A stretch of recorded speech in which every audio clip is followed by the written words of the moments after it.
Hello दोस्तों स्वागत है आपको नई वीडियो में। ठीक है, तो आज हम लोग जानेंगे इम्पोर्टेंट क्वेश्चन फॉर इंटरव्यू। ठीक है, तो इम्पोर्टेंट में सबसे पूछा गया क्वेश्चन।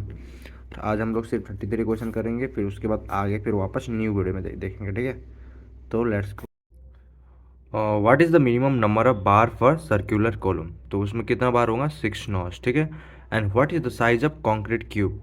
तो साइज जो कॉन्क्रीट जो साइज होता है कॉन्क्रीट क्यूब, तो उसका क्या होता है? 150 इंटू 150 इंटू 150 mm। ठीक है, how many layer needs to fill a concrete cube for testing?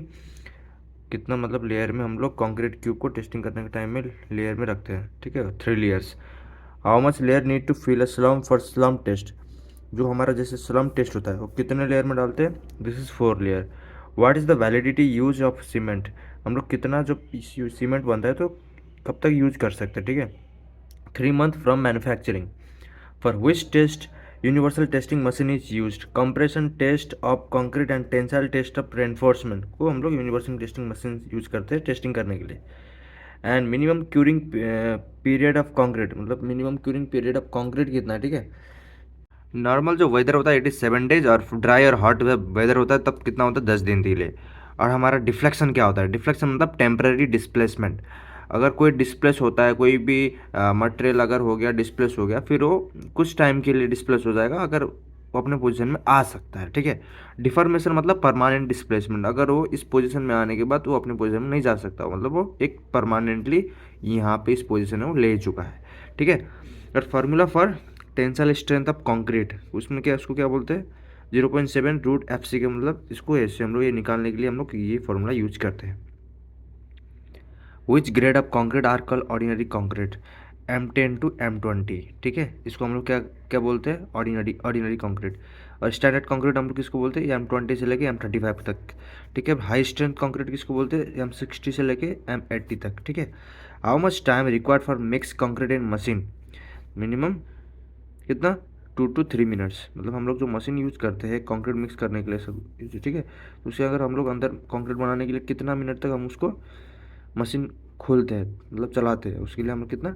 2 to 3 minute. ठीक है, ये which diameter bar should be used as chair? जो चेयर होता है उसके लिए हम लोग कितना डायमीटर, मतलब मिनिमम डायमीटर के हम लोग को बार यूज करते हैं चेयर के लिए? चेयर मतलब ऐसा होता है कि हम लोग नीचे से हम लोग जब हम लोग उसको क्या बोलते हैं, जब स्टील को हम लोग जो बार होता है उसको हम लोग जब मोड़ते हैं, ठीक है, अब ऐसे हो गया, मान ली यहाँ तक एक बार को मोड़ा, फिर यहाँ से दूसरा बार कनेक्ट करते हैं ना, तो एक इसको क्या बोलते हैं हम लोग? चेयर बोलते हैं। ठीक है, तो कितना होना चाहिए? कम से कम 12 mm डायमीटर होना चाहिए। और मिनिमम कवर, ठीक है, फुटिंग 50, कॉलम 40, स्लैब 20, बीम 25। मतलब ये बहुत इंपॉर्टेंट है, आपको इंटरव्यू में पूछ सकते हैं, guarantee. What is the ratio must use cement concrete? मतलब आपको पता ही होगा, ये M10, M15, M20, M25, 1:3:6, 1:2:4, 1:1.5:3, 1:1:2। ये भी पूछा जा सकता है इंटरव्यू में। ठीक है, मिनिमम थिकनेस ऑफ स्लैब का जो थिकनेस कितना होता है? 125 mm। How much water absorption is allowed for brick? Not more than 20%, you no.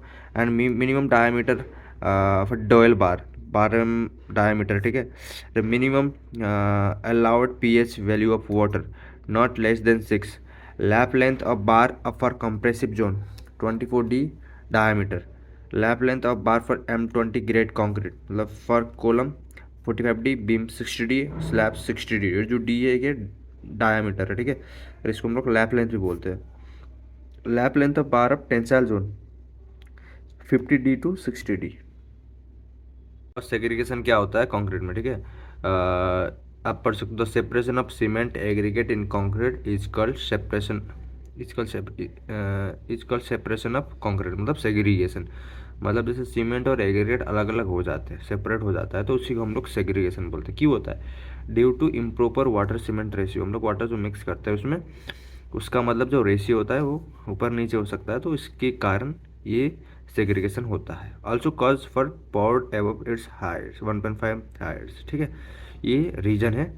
अगर इसको अच्छे से समझना है तो आप यूट्यूब में जाके देख सकते हो, और ज़्यादा इसका मतलब डिटेल में दिया रहेगा। ठीक है, तो यहाँ तक आज, फिर आगे वापस हम लोग नया वीडियो के साथ आएंगे।